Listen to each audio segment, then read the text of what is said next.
de vous retrouver aujourd'hui dans une toute nouvelle vidéo. Et dans celle-ci, je vais vous présenter mes résolutions livresques de 2017. Donc je m'excuse à l'avance s'il y a beaucoup de coupures dans cette vidéo, mais en fait j'ai la crève clairement et je tousse tout le temps. Donc à mon avis je vais tousser pas mal de fois dans cette vidéo, donc il va falloir que au montage je coupe pas mal à mon avis. Donc voilà, je suis vraiment désolée, même si ma voix elle est vraiment bof et que vous entendez mal, c'est pas ma faute, c'est la crève. Du coup dans cette vidéo je vais vous parler que de mes résolutions livresques, donc on va parler de livres, et non pas de résolutions personnelles pour la simple et bonne raison que je n'en ai pas. Voilà, comme ça au moins. Et puis il faut dire que c'est la première année où je décide de faire des résolutions livresques. Voilà, donc c'est une nouveauté pour moi. Donc vous allez voir que ces résolutions tournent autour du blog, de mes lectures et de ma chaîne YouTube. La toute première résolution que j'aimerais prendre cette année et que j'applique déjà depuis décembre, c'est d'alterner lecture personnelle et service presse. Sur mon blog, sur ma chaîne YouTube, en chronique, en bref, tout ce que je fais comme article et comme vidéo, ça porte souvent sur des chroniques et vous avez peut-être dû remarquer que je ne chronique que des services presse. Voilà, donc depuis que je suis sur YouTube, il y a dû y avoir une ou deux chroniques, même pas, qui portent sur des lectures personnelles et généralement que des services presse. Et c'est pareil dans mes book hauls, vous regardez mes book hauls, s'il y a bien un ou deux livres à acheter, c'est vraiment un miracle quoi, je reçois que des services presse. Moi en soi ça ne me dérange pas parce que je tiens quand même à préciser que les services presse que je reçois ce sont des livres que moi je choisis. On ne m'impose absolument aucune lecture, ce qui fait que puisque ce sont des livres que moi je choisis, ce sont des livres que j'ai envie de lire. Donc en soi lire des services presse ça ne me dérange pas du tout. C'est moi qui choisis ces lectures et je sais qu'elles m'intéressent. Mais le problème c'est que du coup tous les livres que vous voyez habituellement dans mes bibliothèques, tous les livres que j'achète et tout ce que je reçois en cadeau, ben du coup j'ai pas le temps de les lire. J'ai pris un peu conscience de ça pour Noël. Voilà, c'est vraiment le moment où j'ai pris conscience que je ne lisais plus de mes lectures personnelles parce qu'en fait généralement à Noël je reçois des livres en cadeau et là en fait j'ai reçu de l'argent et non pas des livres, et quand j'ai demandé pourquoi, on m'a dit tout simplement à quoi ça sert de t'acheter des livres si tu ne les lis pas. Et là, je remercie ma mère d'avoir dit cette phrase parce qu'elle m'a fait prendre conscience qu'effectivement, dans ma bibliothèque, je traîne des livres que j'ai reçus à Noël l'année dernière et que je n'ai toujours pas lus. Du coup, ma résolution pour 2017, c'est de lire en parallèle parce que je lis toujours deux histoires en même temps. Et donc pour 2017, je lirai à la fin un service presse et une lecture personnelle. Voilà, pas de service presse, pas 3, pas 4, une lecture de chaque. J'alternerai. Ce qui fait que vous, sur la chaîne YouTube, vous allez voir beaucoup plus de chroniques de livres personnels, ainsi que sur le blog. Et par exemple, c'est vrai que depuis décembre, j'ai dû lire déjà 2 ou 3 livres qui étaient dans mes bibliothèques et je trouve ça juste génial, notamment le livre Nil qui m'a été offert lors du swap réalisé cet été avec Lewis de la chaîne Un livre pour deux.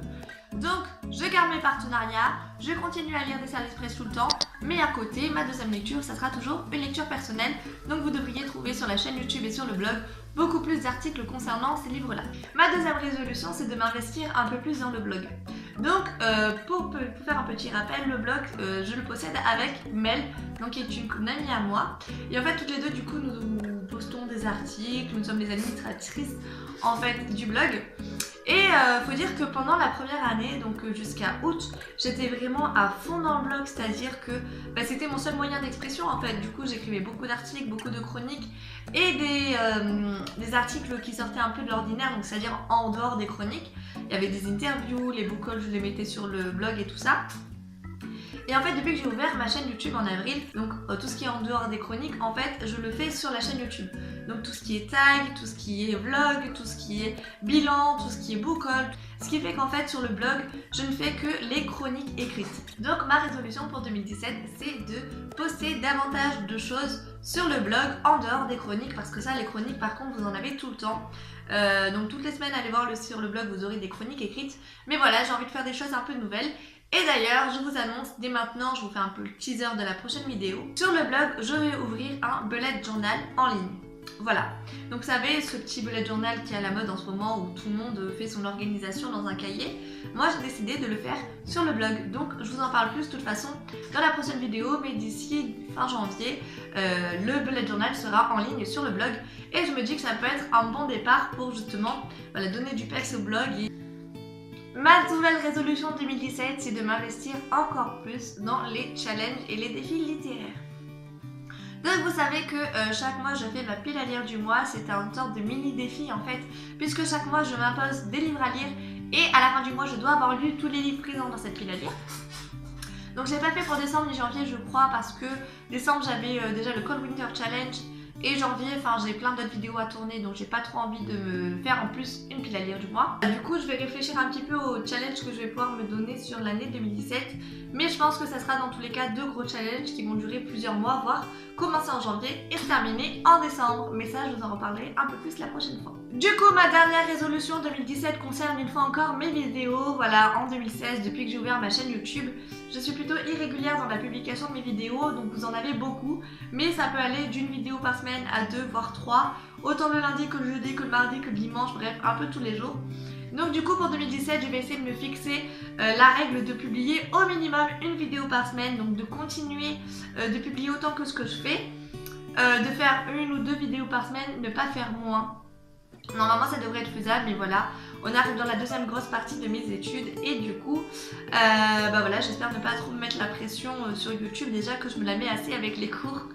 Donc voilà, en tout cas normalement, voilà, j'ai la volonté de continuer à créer du contenu pour vous, de créer toujours plus de vidéos. Et j'ai pas mal d'idées, du coup normalement ça devrait être bon, au moins une vidéo par semaine pour 2017. Du coup voilà, c'est tout ce que j'avais à vous dire pour mes résolutions. J'ai juste une petite question à vous poser avant de terminer cette vidéo. Ce n'est pas une résolution mais une question plutôt personnelle. Sachez que ce week-end je pars à Disneyland Paris et du coup je voulais savoir si vous vouliez que je fasse par hasard un petit vlog voilà, de mon séjour là-bas. Et voilà, parce que moi j'ai le passeport annuel, ce qui fait que j'y vais assez régulièrement. Si jamais un jour vous voulez une vidéo astuce pour payer moins cher quand on va à Disney ou ce genre de choses là, franchement n'hésitez pas, ça sera avec plaisir que je vous la ferai. Voilà, cette fois-ci j'ai bien fini ma vidéo. Je vous remercie de l'avoir regardée et je vous dis à très vite. Au revoir.